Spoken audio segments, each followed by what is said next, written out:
sí te invito a otra cosa, que juntos hablemos acerca de lo que son las mentes asesinas. Ya lo habíamos visto al inicio del programa, lo habíamos anunciado y para eso está con nosotros Edmundo Sánchez. Buenos días. ¿Qué tal? Buenos días. Chicos, buenos días. Vamos a hablar de este tema que está buenísimo y que, si bien es cierto que mucho se ha comentado, ¿no?, que son diferentes a la gente normal, bueno, según estudios, sí, efectivamente tienen alguna distorsión, pero ya para esto Edmundo mejor que nos lo diga, ¿verdad? Que nos diga cómo piensa un asesino.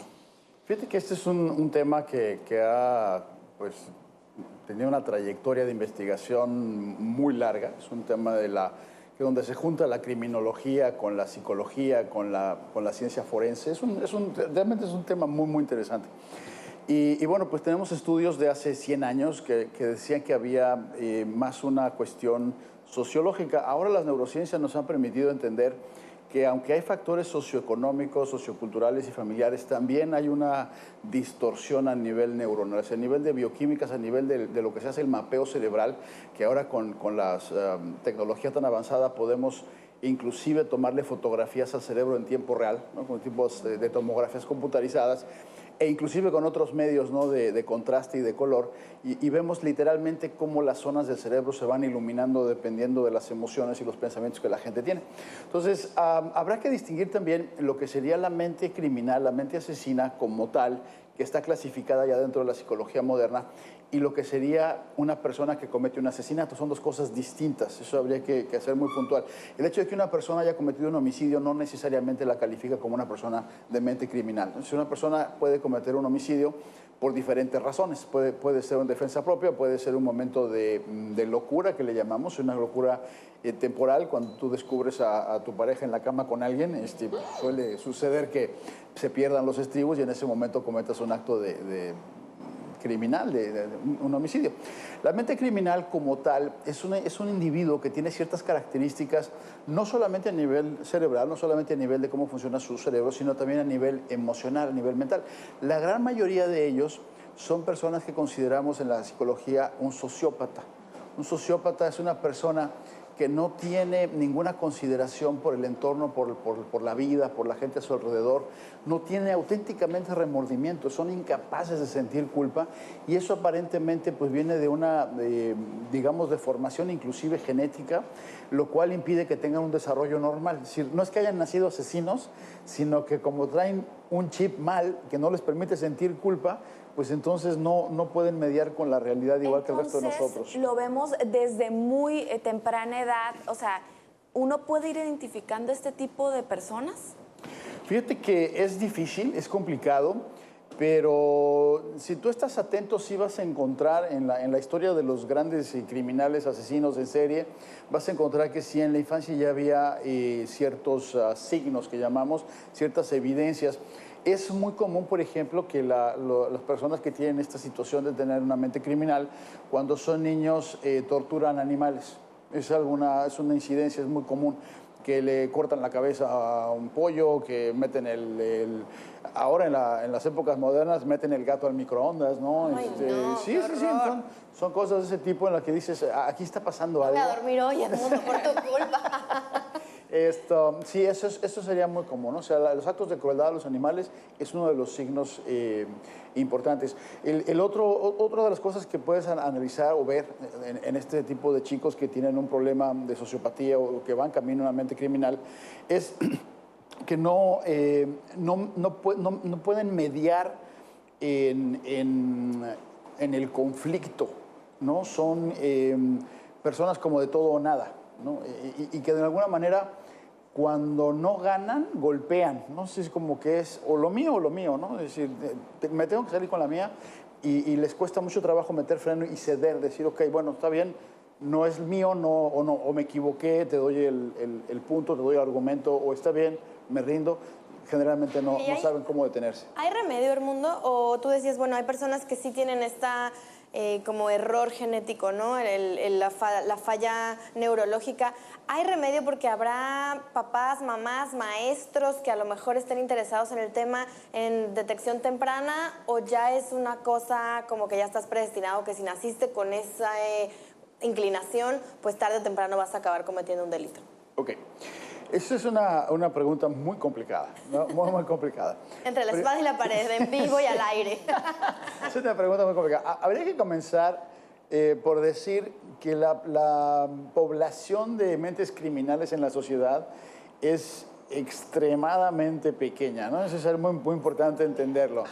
No tengo el dato a la mano, pero ha de ser una en 100,000 o una en 1,000,000. Es una cosa realmente muy, muy, muy pequeña. También hay diferencias aparentemente culturales y socioculturales, algo que llama mucho la atención, no sabemos a qué se debe, pero parece que en ciertas culturas, en ciertas sociedades, esto se presenta con más incidencia que en otras, inclusive a nivel neurológico, y no tenemos explicación de por qué, pero finalmente ese es un campo que queda ahí para estudiar. Ahora, ya atacando tu pregunta de frente, la respuesta no te va a gustar, porque es sí y no. ¿No? Sí tiene remedio en ciertos casos cuando el individuo puede generar suficiente conciencia de su diferencia genética o cerebral. Yo recuerdo ahorita la película que vi, la deben haber visto, la de The Beautiful Mind, Una mente brillante me parece que se llamaba en español, que es la historia de este premio Nobel de Matemáticas que es esquizofrénico, ¿no? Entonces, y es un caso realmente increíble. El problema, y lo que es para nosotros que nos dedicamos a esto, es una película que te queda así como, la historia es impresionante, porque uno de los parámetros más, digamos, verticales que hay en el diagnóstico es que un esquizofrénico, un loco, jamás reconoce que está loco, ¿no? Ese es el gran problema, es porque te atoras con todas las posibilidades de ayudarlo porque no puede reconocer su propia locura.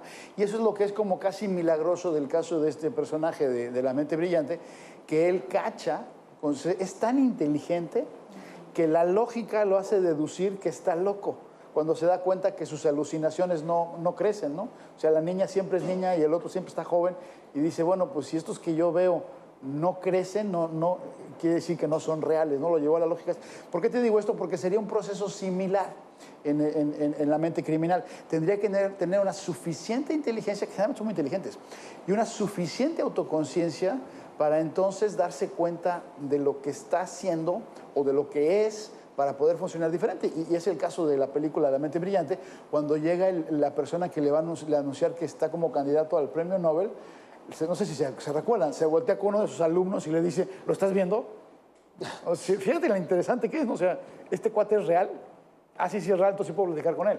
Esto sería algo parecido, ¿no? Es decir, el impulso que tengo no es natural, lo tengo que manejar. Pero es muy complicado, ¿eh? Muy, muy complicado, y lamentablemente la mayoría de estas personas, cuando son detectadas, lamentablemente es que ya cometieron un asesinato, y generalmente el tratamiento acaba siendo psiquiátrico y de reclusión, ¿no? Lamentablemente.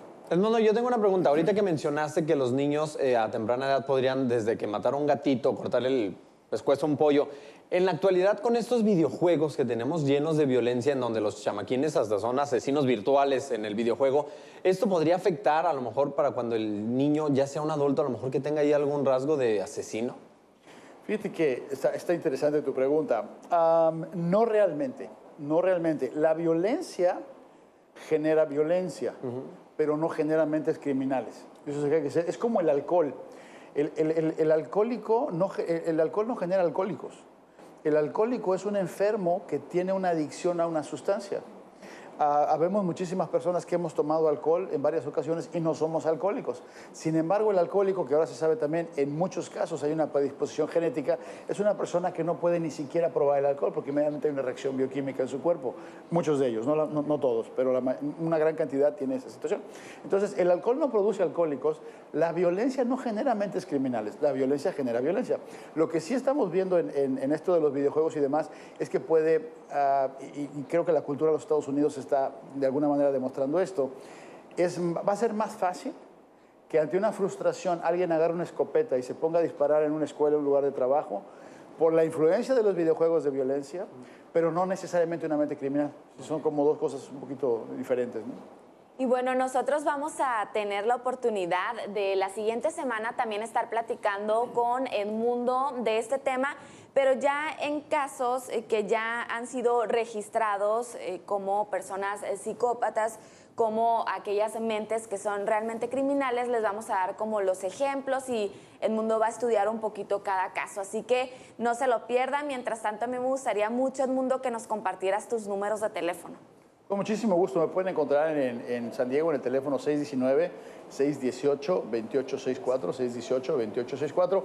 Y por supuesto, en edmundosanchez.com hay mucho más información. Ahí me pueden contactar también en Facebook. Le dan clic ahí al logo de Face y van a ser parte de mi comunidad de Face que recibe mensajes todos los días. Claro, y recuerden también, si les gustaría hacerle una pregunta a Edmundo de este tema, bueno, pues pueden marcar aquí al estudio y nosotros con muchísimo gusto se la pasamos para la próxima semana. Edmundo, Claro que muchas sí. gracias por acompañarnos. Gracias a ustedes, encantado.